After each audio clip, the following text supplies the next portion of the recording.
ಗುರುಜಿ, ದ್ವಾದಶ ರಾಶಿಗಳಲ್ಲಿ 7ನೇ ರಾಶಿ ತುಲಾ ರಾಶಿ. ಶುಕ್ರನ ಒಂದು ಅಧಿಪತ್ಯ ಈ ರಾಶಿಗಿದೆ ಅಂತಾರೆ. ಹಾಗಿದ್ರೆ ಇವರಲ್ಲಿ ಭಯದ ಸ್ವರೂಪ ಯಾವ್ಯಾವ ರೀತಿ ಹುಟ್ಟುಕೊಳ್ಳುತ್ತೆ ಗುರುಜಿ? ನೋಡಿ, ಈ ಜಾತಕ ಶಾಸ್ತ್ರದ ಒಂದು ವಿಚಿತ್ರ ಅಂದರೆ, ಯಾವವನು ಸಂರಕ್ಷಿಸುವನೋ ಅವನೇ ನಾಶಕ್ಕೂ ಕಾರಣನಾಗುವಂಥ ವಿಚಿತ್ರ ಸ್ಥಿತಿ ಈ ರಾಶಿಯವರಿಗೆ ಇರೋದಕ್ಕೆ ಶುಕ್ರ ಕಾರಣ ಆಗ್ಬಿಡ್ತಾನೆ. ಸಂಪೂರ್ಣವಾದ ರಕ್ಷಣೆ ಶುಕ್ರನಿಂದಲೇ ಸಿಗಬೇಕು. ಆದರೆ ಕೆಲವು ಸಲ ಎಡವಟ್ಟುಗಳು ಏನಾಗ್ತವೆ ಅಂತಂದರೆ, ಇದೇ ಶುಕ್ರ ಇವರಿಗೆ ಮರಣದ ಮನೆಯ ಯಜಮಾನನೂ ಹೌದು. ಅಂದರೆ ವೃಷಭ ರಾಶಿಯ ಯಜಮಾನ. ಹಾಗಾಗಿ ಇವರು ಬುದ್ಧಿವಂತರಿರ್ತಾರೆ.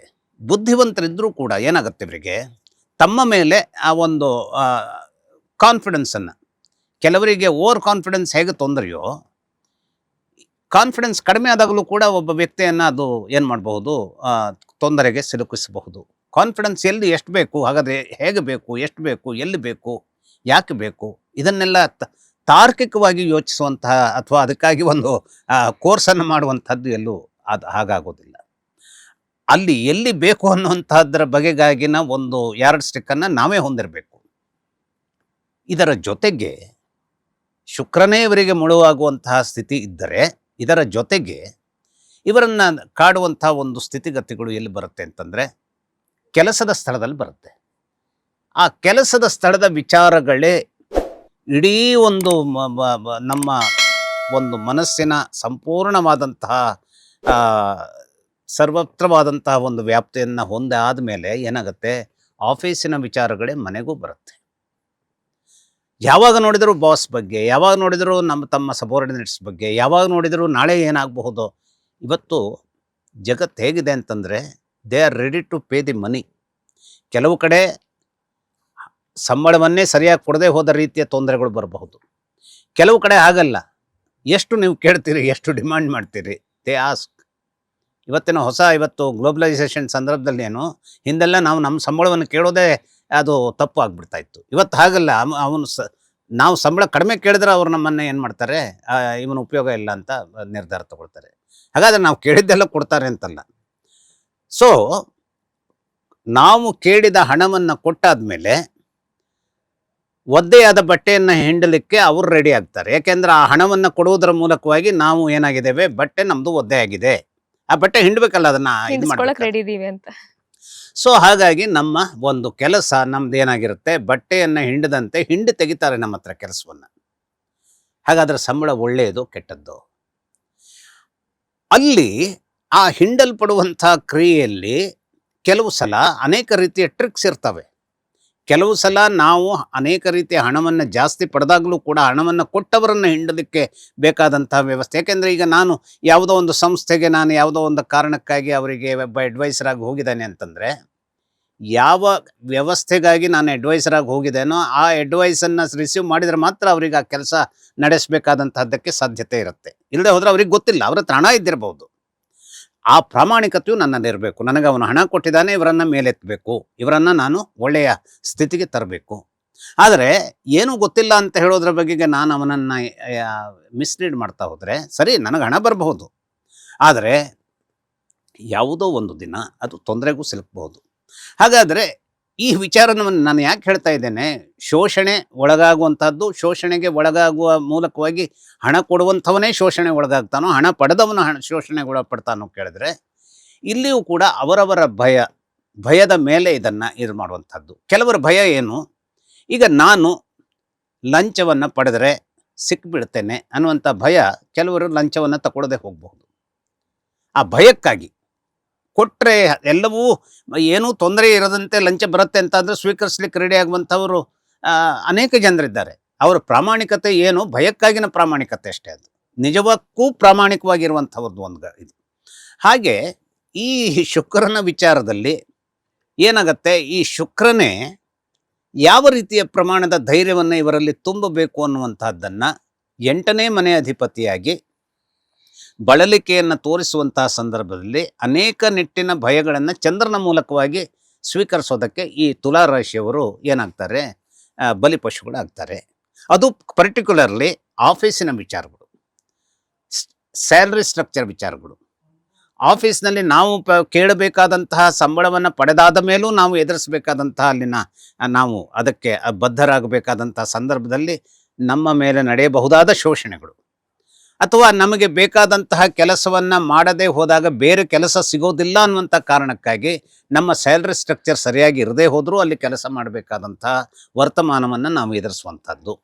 ಇಂಥದ್ದೇನಾಗುತ್ತೆ, ಎ ಸಾರ್ಟ್ ಆಫ್ ನೈಟ್ ಮೇರ್, ಅಂದರೆ ರಾತ್ರಿಯ ನಿದ್ದೆ ಇಲ್ಲದ ದಿನಗಳನ್ನು ಕಳೆಯಬೇಕಾದಂಥ ವಿಚಾರಕ್ಕೆ ಈ ಒಂದು ತುಲಾ ರಾಶಿಯವರಿಗೆ ಮುಖ್ಯವಾಗಿ ತೊಂದರೆ ಕೊಡುವಂಥವನು ಗುರು ಕೊಡ್ತಾ ಇರ್ತಾನೆ. ಯಾಕೆ ಅಂದರೆ ಗುರು ಇವರ ಜಾತಕ ಈ ಒಂದು ತುಲಾ ರಾಶಿಯವರಿಗೆ ನೋಡಿ, ಶುಭಗ್ರಹ ಅವನು. ನಾವು ಗುರುಬಲ ಎವ್ರಿಥಿಂಗ್ ನಾವು ಮಾತಾಡ್ತೀವಿ, ಗುರುಬಲ ಬಂದರೆ ಏನು ಅದ್ಭುತವಾದಂಥದ್ದು ಆಗ್ಬಿಡ್ತು, ಅದೆಲ್ಲ ಸರಿ. ಆದರೆ ಗುರು ಎಲ್ಲಾದರೂ ಇವರಿಗೆ ನಷ್ಟದಲ್ಲಿದ್ದಾನೆ ಅಂತಾದರೆ ಮನೆಯಲ್ಲಿ ಶಾಂತಿ ಕಳ್ಕೊಳ್ಳುವುದರ ಮೂಲಕ, ಆಫೀಸಿನಲ್ಲಿಯೂ ಶಾಂತಿ ಕಳ್ಕೊಳ್ಳುವುದರ ಮೂಲಕ ಅನೇಕ ರೀತಿಯ ಭಯಕ್ಕೆ ತುತ್ತಾಗುವಂತಹ, ಅಂದರೆ ಎಷ್ಟೇ ರೀತಿಯ ನಾವು ಒಂದು ಶಿಕ್ಷಣವನ್ನು ಪದವಿಯನ್ನು ಸ್ವೀಕರಿಸುವಾಗ ನಮಗೆ ಎಷ್ಟೊಂದು ರೀತಿಯ ಕಾನ್ಫಿಡೆನ್ಸ್ ಇರುತ್ತೆ. ಆದರೆ ಆ ಕಾನ್ಫಿಡೆನ್ಸು ನಾಳೆ ನಾವು ಸ್ವೀಕರಿಸುವಂತಹ ಆ ಒಂದು ಒಳ್ಳೆಯ ಸ್ಯಾಲ್ರಿ ಹೇಳುವಂಥದ್ದು, ಅಥವಾ ಸ್ವೀಕರಿಸಲಿಕ್ಕೆ ನಮ್ಮ ಆ ಒಂದು ಅದ್ಭುತವಾದಂತಹ ಸಾಧನೆಯ ಹೊರತಾಗಿಯೂ ಶಿಕ್ಷಣದಲ್ಲಿ ನಾವು ಸಂಪಾದಿಸಿದಂಥ ಕ್ವಾಲಿಫಿಕೇಷನ್ಗೆ ಸರಿಯಾದಂಥ ಸಂಬಳ ಸಿಗದೆ ಹೋದಂಥ ವಾತಾವರಣದಲ್ಲಿ ಎದುರಿಸಬೇಕಾದಂಥ ತಾಕಲಾಟಗಳು ನಮ್ಮ ಭಯವಾಗಿ ಕನ್ವರ್ಟ್ ಆಗುತ್ತೆ. ಈ ಭಯವಾಗಿ ಕನ್ವರ್ಟ್ ಆಗುವಂಥ ಸ್ಥಿತಿಗತಿಗಳನ್ನು ಮುಖ್ಯವಾಗಿ ಗುರುವು ತರ್ತಾನೆ, ಚಂದ್ರನೂ ತರ್ತಾನೆ. ಇವರಿಗೆ ಕೆಲವೊಮ್ಮೆ ಗಜಕೇಸರಿ ಯೋಗ ಇರ್ತವೆ, ಆದರೆ ಅದು ತಪ್ಪು ಜಾಗದಲ್ಲಿ ಆಗಿದ್ದಿದ್ರೆ. ಗಜಕೇಸರಿ ಯೋಗದ ತಪ್ಪು ಜಾಗಗಳು ಅಂದ್ರೆ ಏನು? ಈಗ ಗುರುವು ಕೂಡ ಇವರಿಗೆ ದುಷ್ಟ, ಚಂದ್ರನೂ ಕೂಡ ದುಷ್ಟ. ಆದರೂ ಗಜಕೇಸರಿ ಯೋಗದ ಮೂಲಕವಾಗಿ ಅನೇಕ ರೀತಿಯ ಒಳಿತನ್ನು ನಿರ್ಮಾಣ ಮಾಡಬೇಕಾದಂಥ ಸ್ಥಿತಿಗತಿಗಳನ್ನು ಅದ್ಭುತವಾದಂತಹ ಜಾಗದಲ್ಲಿ ಆ ಯೋಗ ಆಗಿದ್ದಿದ್ರೆ ಇವರಿಗೆ ಸಾಧ್ಯ ಇದೆ. ಆದರೆ ಒಂದು ಅದ್ಭುತವಾದ ಯೋಗದಲ್ಲಿ ಆಗದೆ ಅದು ಮರಣದ ಮನೆಯಲ್ಲಿ ಆಗೋಗಿದೆ ಎಂತಾದರೆ, ಅಥವಾ ಯಾವುದೋ ಒಂದು ಇದು ಯಾವುದು ಛಿದ್ರ ಸ್ಥಾನದಲ್ಲಿ ಆಗಿದೆ ಅಂತಾದರೆ, ನಷ್ಟದ ಸ್ಥಳದಲ್ಲಾಗಿದೆ ಅಂತಾದರೆ, ಎಲ್ಲ ಇವರ ಪ್ಲಸ್ ಪಾಯಿಂಟ್ಗಳೇ ಏನಾಗುತ್ತೆ, ಇವರನ್ನು ಕಡೆದು ನಿಲ್ಲಿಸುವ, ಜೀವನದಲ್ಲಿ ಎತ್ತರಕ್ಕೆ ನಿಲ್ಲಿಸಬೇಕಾದಂಥ ಯಾವುದೋ ಒಂದು ಬೆಂಬಲವನ್ನು ಇವರಿಗೆ ಕೊಟ್ಟರೂ ಕೂಡ ಅದೇ ಸಂದರ್ಭದಲ್ಲಿ ಈ ವಿರುದ್ಧವಾಗಿ ವರ್ತಿಸಬೇಕಾದಂತಹ ಗ್ರಹಗಳು ಅವ್ಯಕ್ತವಾದಂಥ ಭಯವನ್ನು ಇವರಲ್ಲಿ ತುಂಬುತ್ತಾ ಇರುತ್ತೆ. ನಾಳೆ ನನಗೆ ಕೆಲಸ ಹೋಗಬಹುದು, ನಾಳೆ ನನಗೆ ಏನೋ ಒಂದು ರೀತಿಯ ವಿಚಿತ್ರವಾದಂತಹ ಒಂದು ಒತ್ತಡವನ್ನು ನಾನು ಎದುರಿಸಬೇಕಾದೀತು. ಅಥವಾ ಈಗ ಕೆಲವರು ಏನು ಮಾಡ್ತಾರೆ, ಈಗ ಆಫೀಸಿಗೆ ಹೋಗುವಂಥದ್ದಾದಾಗ ಒಂದು 5 ನಿಮಿಷ ಯಾವಾಗಲೂ ಲೇಟು, 10 ನಿಮಿಷ ಯಾವಾಗಲೂ ಲೇಟು. ಕೆಲವರು ಹಾಗಲ್ಲ, ಆ ಸಂದರ್ಭಕ್ಕೆ ನಾನು ಹೋಗಿ ನಿಂತ್ಕೊಳ್ಬೇಕು. ಯಾಕೆ ಬಾಸ್ ಹೀಗೆ ಇದನ್ನು ವಾಚನ ನೋಡುವಂಥ ಸ್ಥಿತಿ ತಾನು ತಂದುಕೊಳ್ಬಾರ್ದು. ಇವೆಲ್ಲ ತಾಕಲಾಟಗಳು. ಹಾಗಾದ್ರೆ ಒಬ್ಬನಲ್ಲಿ ಇರೋದಿಲ್ಲ, ಒಬ್ಬರಲ್ಲಿ ಇರುತ್ತೆ, ಒಬ್ಬಳಲ್ಲಿ ಇರೋದಿಲ್ಲ, ಒಬ್ಬಳಲ್ಲಿ ಇರುತ್ತೆ. ಯಾಕೆ ಅಂತಂದರೆ ಈ ಅಸ್ತವ್ಯಸ್ತತೆಯೇ ಏನು ಮಾಡುತ್ತೆ, ನಮ್ಮನ್ನು ತಲುಪಿಸಬೇಕಾದಂತಹ ಒಂದು ಡಾಟ್ ಟೈಮ್, ಆ ಒಂದು ನಿಖರವಾದ ಟೈಮಿಗೆ ಅದು ತಲುಪಿಸದೆ ಹೋದಾಗ ಕೆಲಸದ ಪ್ರಾರಂಭದಿಂದಲೇ ನಾವು ಅದನ್ನು ಏನಾಗ್ತೇವೆ, ಅಧೀರರಾಗ್ತಾ ಹೋಗ್ತೇವೆ. ಆ ಅಧೀರರಾಗೋ ಅದಕ್ಕೆ ಅನೇಕ ರೀತಿಯ ಕಾರಣಗಳಿರ್ತವೆ. ಒಬ್ಬ ಲೇಟ್ ಆಗೋದಕ್ಕೆ ಅವನ ಲೇಜಿತನದಿಂದನೇ ಅಥವಾ ಅವಳ ಲೇಜಿತನದಿಂದನೇ ಕಾರಣ ಅಂತ ಹೇಳಿರೋದಿಲ್ಲ. ಆದರೆ ಆ ಒಂದು ಎನ್ವೈರ್ಮೆಂಟ್ ಅದು ಲೇಟ್ ಮಾಡ್ತಾ ಇರುತ್ತೆ. ಬಹಳ ಬೇಗನೆ ಮನೆಯಿಂದ ಹೊರಟರು ಕೂಡ ಅಲ್ಲಿ ಲೇಟಾಗಿ ಮುಟ್ಟುವಂತಹ ಸಂದಿಗ್ಧತೆ ಬಂದುಬಿಡಬಹುದು. ಹಾಗಾಗಿ ನಾವು ಯಾವುದನ್ನು ಊಹಿಸುವುದಿಲ್ಲವೋ ಅಂತಹ ವಿಚಾರಗಳು ನಮ್ಮನ್ನು ಭಯಕ್ಕೆ ತಳ್ಳುವಂತಹ ವಿಚಾರಗಳಾಗಿ ಚಂದ್ರನ ಮೂಲಕವಾಗಿ, ಗುರುವಿನ ಮೂಲಕವಾಗಿ ಎದುರಿಸ್ತಾ ಇರ್ತಾರೆ. ಅದರಲ್ಲೂ ತಪ್ಪು ಜಾಗದಲ್ಲಿ ಈ ಗಜಕೇಸರಿ ಯೋಗ ಆದಾಗ, ಅಥವಾ ತಪ್ಪು ಜಾಗದಲ್ಲಿ ಧರ್ಮಕರ್ಮಾಧಿಪ ಯೋಗ ಆದಾಗ, ತಪ್ಪು ಜಾಗದಲ್ಲಿ ಧರ್ಮಕರ್ಮಾಧಿಪ ಯೋಗ ಒಳ್ಳೆಯದಿದ್ದರೂ ತಪ್ಪು ಜಾಗದಲ್ಲೆಲ್ಲ, ಒಳ್ಳೆಯ ಜಾಗದಲ್ಲಿ ಒಳ್ಳೆಯದಾಗಿದ್ದರೂ ಅವುಗಳ ಜೊತೆ ರಾಹುವೋ ಕೇತುವೋ ಸೇರಿಕೊಂಡಾಗ, ಕೇತು ಸೇರಿಕೊಂಡಾಗಂತೂ ಏನಾಗ್ಬಿಡುತ್ತೆ, ಪದೇ ಪದೇ ಕೆಲಸದ ಒತ್ತಡದಿಂದಾಗಿಯೇ ಹಲವು ರೀತಿಯ ಒಂದು ಮಾನಸಿಕವಾದಂತಹ ಸಮಸ್ಯೆಗಳನ್ನು ಎದುರಿಸುವುದರ ಮೂಲಕ ರಜೆಯನ್ನು ಹಾಕಬೇಕಾದಂತಹ ಪರಿಸ್ಥಿತಿಗೆ ಇವರು ಹೋಗ್ಬೋದು. ಎಷ್ಟು ಅಧೀರರಾಗ್ತಾರೆ ಅಂತಂದರೆ, ತಮ್ಮ ಮೇಲೆ ತಾವು ಕಾನ್ಫಿಡೆನ್ಸ್ ಇರದೆ ಯಾವುದೋ ಒಂದು ಸುಳ್ಳು ಕಾರಣವನ್ನು ಹೇಳಿ ಆ ದಿವಸ ರಜೆ ತಗೊಳ್ತಾ ಇದ್ದೀವಿ, ಇನ್ನೊಂದಿನ ಮತ್ತೊಂದು ಯಾವುದೋ ಕಾರಣ ಹೇಳುವಂಥದ್ದು, ಮತ್ತೊಂದು ದಿನ ಯಾವುದೋ ಕಾರಣ ಹೇಳುವಂಥದ್ದು, ಇಂತಹ ಭಯದಲ್ಲಿದ್ದು ಆ ಕೆಲಸಕ್ಕೆ ರಾಜೀನಾಮೆಯನ್ನು ಕೊಡುವಂಥದ್ದು. ನಾಳೆ ಕಡಿಮೆಕ್ಕೆ ಸಂಬಳದ ಕೆಲಸ ಬಂದರೂ ಪರವಾಗಿಲ್ಲ, ಆದರೆ ಈ ಬಾಸನ್ನು ಎದುರಿಸುವಂಥದ್ದು ನನಗೆ ಕಷ್ಟ ಆಗುತ್ತೆ. ಅಥವಾ ಬಾಸನ್ನು ನಾನು ಎದುರಿಸ್ಬೋದು, ಆದರೆ ಸಬಾರ್ಡಿನೇಟ್ಸ್ ನನ್ನನ್ನು ಬಾಸಿಗೆ ಚಾಡಿ ಹೇಳುವುದರ ಮೂಲಕ ಬಾಸ್ ಏನೂ ತಲೆ ಕೆಡಿಸ್ಕೊಂಡಿರಲ್ಲ. ಆದರೆ ಇವರ ಅವ್ಯಕ್ತವಾದಂಥ ಭಯ ಹಾಗೆ ಯೋಚಿಸ್ತಾ ಇರುತ್ತೆ. ಬಾಸ್ಗೇನು ಒಟ್ಟಾರೆಯಾಗಿ ಕೆಲಸ ಆಗಬೇಕು. ಯಾರು ಬಂದು ಚಾಡಿ ಹೇಳ್ತಾರೋ ಅವರದ್ದನ್ನು ಅವರು ಕೇಳಿಸ್ಕೊಳ್ತಾರೆ. ಯಾರು ಚಾಡಿಯನ್ನೇ ಹೇಳೋದೇ ಅವರ ಬಗೆಗೂ ಅವರ ಒಂದು ಆದರೆ ಅವರು ಅದನ್ನು ಮುಗಮ್ಮಾಗಿ ಮನಸ್ಸಿನಲ್ಲಿ ಇಟ್ಕೊಳ್ಬಹುದು.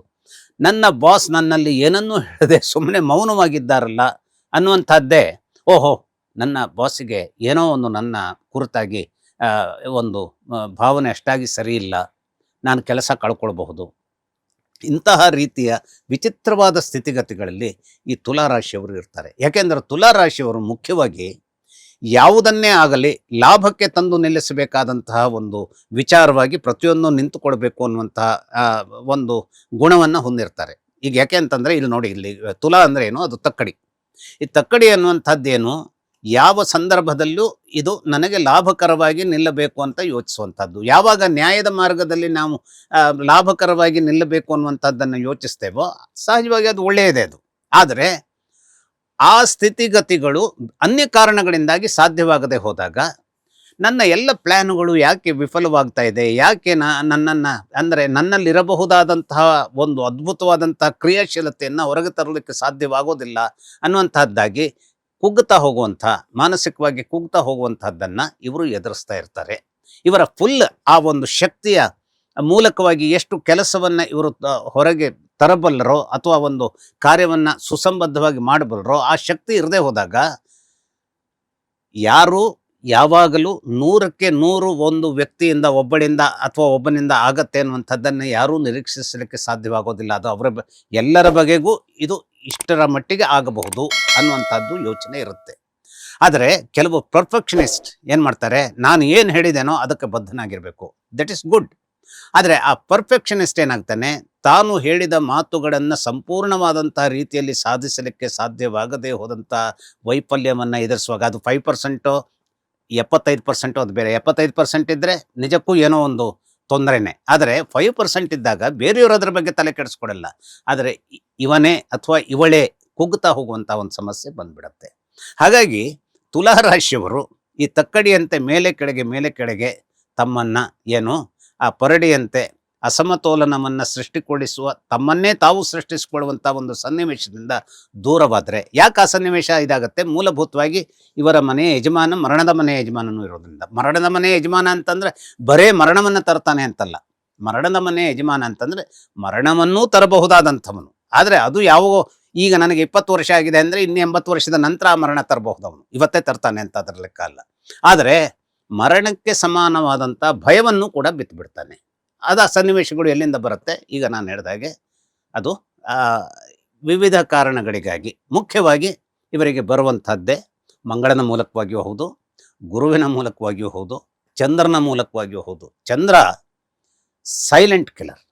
ಇವರ ಮಟ್ಟಿಗೆ ಸೈಲೆಂಟಾಗಿ ಕಿಲ್ ಮಾಡ್ತಾನೆ. ಆಫೀಸಿನ ವಿಷಯದಲ್ಲೇ ತೊಂದರೆ ಕೊಡ್ತಾ ಇರ್ತಾನೆ.